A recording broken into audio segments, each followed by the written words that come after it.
Amém. Não é a Bíblia. 1 Timóteo, capítulo 5, verso 17. Solta a vinheta. Você não vai tossir hoje, Chão? Não, A hoje vinheta. não. A minha seguidora está aí, ó. Olha, você já tem vários seguidores. O senhor é titular, né?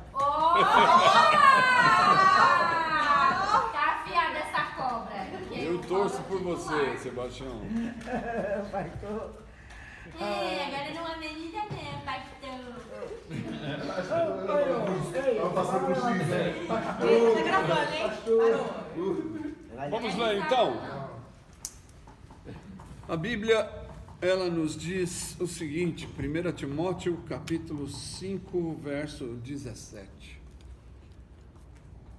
Os anciãos que governam bem sejam tidos por digno de duplicada honra, especialmente os que labutam na pregação e no ensino. Porque diz as Escrituras, não atarás a boca do boi quando debulha, e digno é o trabalhador do seu salário. Não aceite acusação contra um ancião, senão com 2 ou 3 testemunhas. Aos que vivem no pecado, repreende-os na presença de todos, para que também os outros tenham temor. É isso aí. O que significa debulha? Então, você que morou no mato, você devia saber, no mato não, no deserto, né? Tem gente que mora no deserto, né? Ah, para desbulhar o milho. Isso, debulha, não é desbulhar, é debulhar. Né? Debulhar é que nem debulhar milho? É a mesma coisa. E esse presbítero É comer, né? que tem na Bíblia é os ancião. Ancião, isso.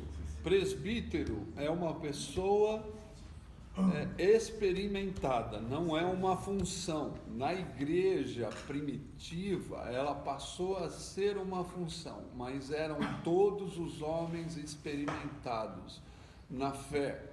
Isso chamava presbítero, né?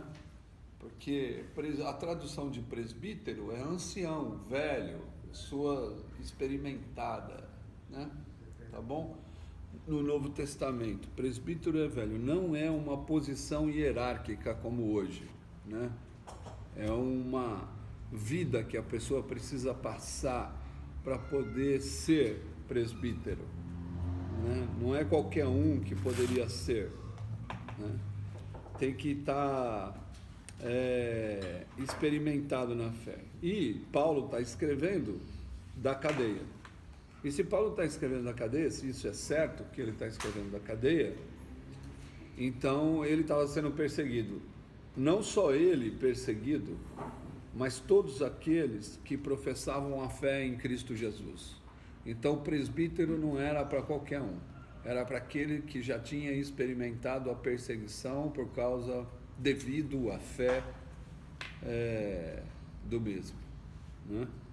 Então é por isso que ele se torna presbítero, né? Então isso aqui está falando que o boi, ele está comendo porque ele trabalhou. Então a gente não pode fechar a boca dele porque ele trabalhou. E lá depois ele cita que digno é o trabalhador do seu salário, né? No verso 18. Então, o que significa a dignidade do salário nessa época? Porque a maioria dos pastores, eles dizem sempre que eles são dignos do salário que eles recebem, né? Mas o que era salário na época? Uma recompensa. Salário era um dinheiro que se ganhava. Antigamente, por que se chama salário? Salário é porque vem de sal. Antes as pessoas trocavam a força de trabalho por sal, porque o sal tinha muito valor. Então começou a se chamar salário por causa do sal, né? Que a pessoa recebia. E depois passou a ser dinheiro mesmo, com a marca do imperador, moedas e tal. Mas aqui, digno é o trabalhador do seu salário, é a questão da necessidade suprida. Salário era algo que a pessoa podia comer, morar e vestir. Isso é salário. Não é um salário exorbitante que a pessoa usa desse texto fora do contexto para dizer eu posso ganhar 50 mil por mês, porque eu sou digno do meu salário. Não, isso aí não é um salário digno. Isso é um salário de roubo, de extorsão, de exploração, porque quem ganha muito explora o outro. Então a Bíblia, ela não trata do valor e da quantidade, ela trata da necessidade suprida. E salário. Denário, né, Paulo? Oi? É como um denário. Isso, denário é o dinheiro para suprir a vida por um dia. Isso é denário. Mas o salário que ele está falando aqui não é um valor exorbitante. É um valor ao qual o trabalhador ou o pregador, o ancião, pode ter de viver dignamente ou com as suas necessidades supridas. Então, o salário não é qualquer salário, porque ele não poderia explorar o povo ganhando 50 mil reais, se fosse hoje.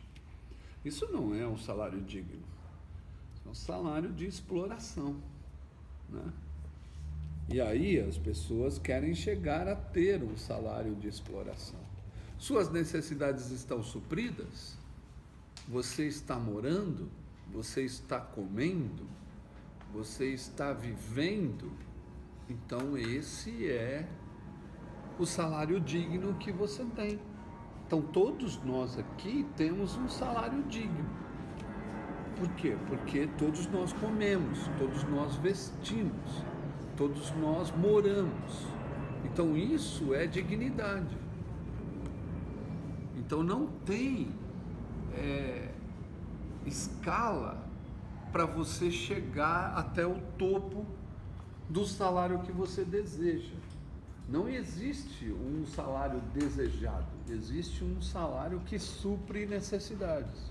Agora, o mundo moderno mudou essa intenção, né? Mudou esse princípio. Agora, salário é por causa da sua capacidade de produção, por causa da sua capacidade intelectual, por causa da sua capacidade gerencial, por causa da sua capacidade de logística. Você pode ganhar muito dinheiro. Ah, não, é errado ganhar muito dinheiro? Não, não é errado ganhar muito dinheiro, mas é errado você acumular o seu dinheiro.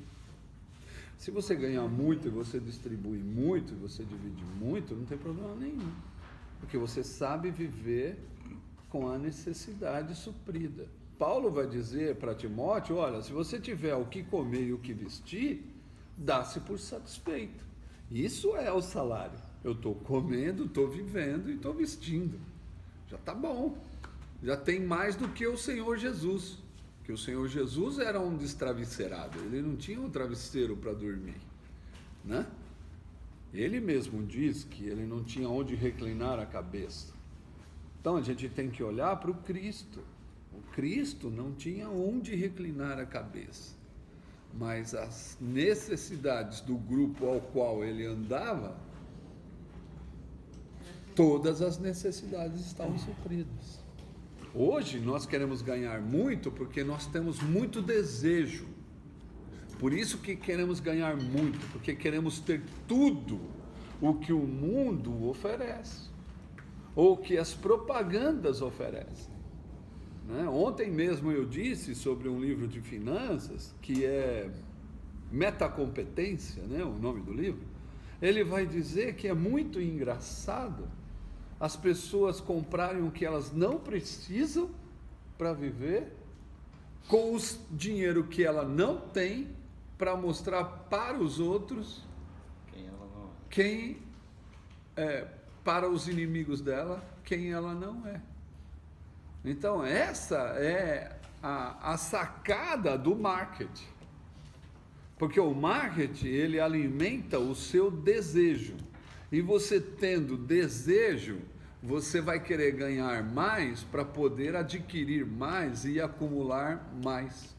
E por isso que a gente não descansa na vida simples, porque queremos muito. Queremos muito, por isso. Mas aqui, nessa época, a igreja não poderia ter muito. Tanto é que a igreja passava por privações, porque o Império Romano já estava tirando toda a possibilidade de comercialização e tudo mais, né? Então, por isso que a necessidade suprida já era bom demais. Mas hoje nós queremos ter muita coisa. Então, isso dificulta a nossa caminhada. E aí as pessoas vão dizer que pobre é pobre porque Deus permitiu que ele fosse. Então, se pobreza é um problema de Deus, Deus é o culpado da pobreza. E tem alguma coisa errada, porque pobreza não é um problema de Deus, é um problema do homem, da ganância do homem. A ganância faz com que os outros se tornem pobres. Aqueles que são gananciosos fazem com que os outros passem necessidade. Jacques Deleuze, num livro chamado Messias Pobre, ele vai dizer da seguinte forma, que ele só pode definir pobreza como acúmulo de poucos. Então, quanto mais você acumula, mais pobreza haverá na Terra. Por isso que a gente vê nas notícias por aí do jornal dizendo, hoje o mundo está dividido em 1% das pessoas mais ricas do mundo, eles têm 99% dos 50% do dinheiro do mundo inteiro. Então, 1% do mundo ganha mais do que 3 bilhões e meio de pessoas. Você já pensou? 870 pessoas ganham mais do que 3 bilhões e meio de pessoas. E aí, essas pessoas que estão no topo da economia e do mercado vão dizer, não, mas Deus me abençoou, por isso eu tenho tudo. Não é verdade. Você é ganancioso, e por ser ganancioso, o outro sofre. Porque nós poderíamos dividir mais, né? E nós não dividimos mais porque nós colocamos a culpa em Deus da pobreza.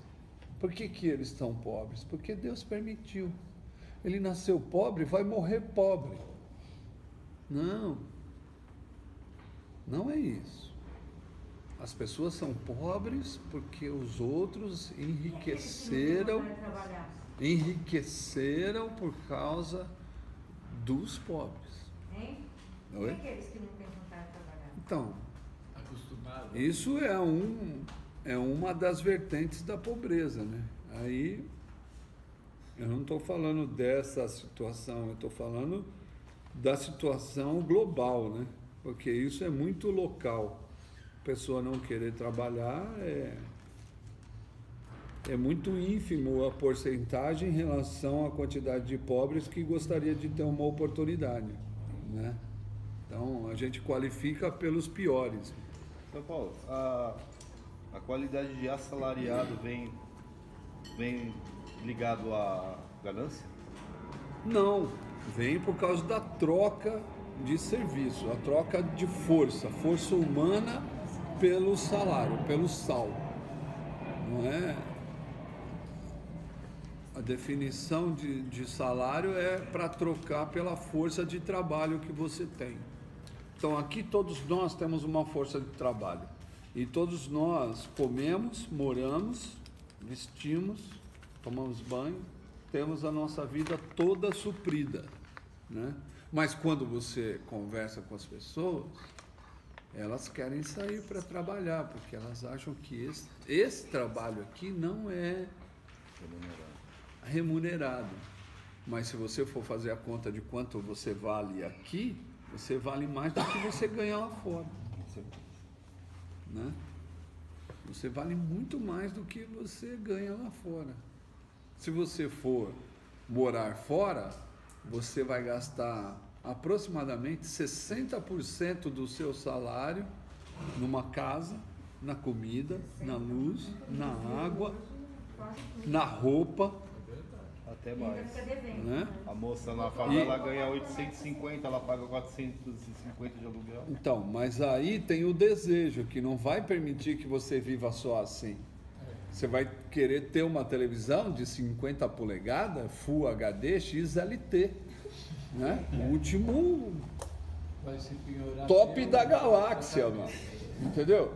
E aí vai se endividando. Quando chegar no fim da caminhada, você está devendo até as cuecas. Aí você não aguenta a pressão porque você não consegue pagar, aí você volta para as drogas. Aí vai cheirar um cachimbo lá, vai chutar um cachimbo e tá tudo certo.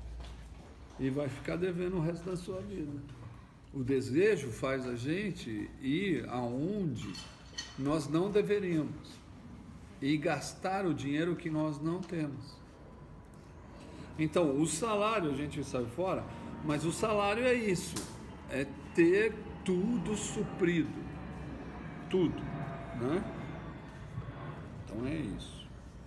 Mas o verso 17 vai dizer sobre o presbítero, né? Então, aquele que prega e aquele que ensina, ele precisa ter duplicada honra, né? Então, o ancião que prega e ensina tem que ter duplicada honra. Você tem que entender a palavra pregação e você tem que entender a palavra ensino, né? Ensino e pregação tem quase o mesmo sentido, mas pregação é uma vida em ação pelo Evangelho. Isso é pregação, não é? Vida. Uma vida em ação pelo Evangelho. Isso é pregação. Não é, os 3 pontos, a introdução, a frase-chave, né? E a conclusão. Não, não é. Querigma significa uma ação e não só falar. E ensino é quando você tem um grupo ao qual você anda junto para que ele possa perceber como é viver com Jesus. Isso é o ensino da época. Eles sentavam na sala de aula para poder você pegar uma caneta e estudar. Mas a pessoa andava junto com a outra que queria aprender a andar com Jesus. Então, a pregação e o ensino tem uma coisa muito próxima, né? Porque é um processo. Você prega, você ensina, que é didaquê, né?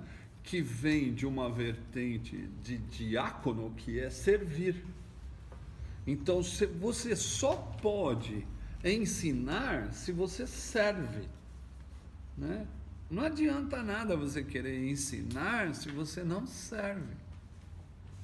Então, se você quer ensinar alguém, você precisa servi-lo, né? Então vem a diaconia. E aí tem uma outra palavra feia que é koinonia, né? Não é de coito, é de koinonia, né? É de estar junto para aprender, conviver, né? E o corintiano tem que saber que conviver é viver junto, né? Porque toda palavra que começa com é fazer junto, né? Com paixão, sentir dor junto, né? Conviver, viver junto, convencer, vencer junto, né? Então é isso. Então essa situação me faz ver que todos nós de alguma forma pregamos e ensinamos, porque estamos convivendo, né?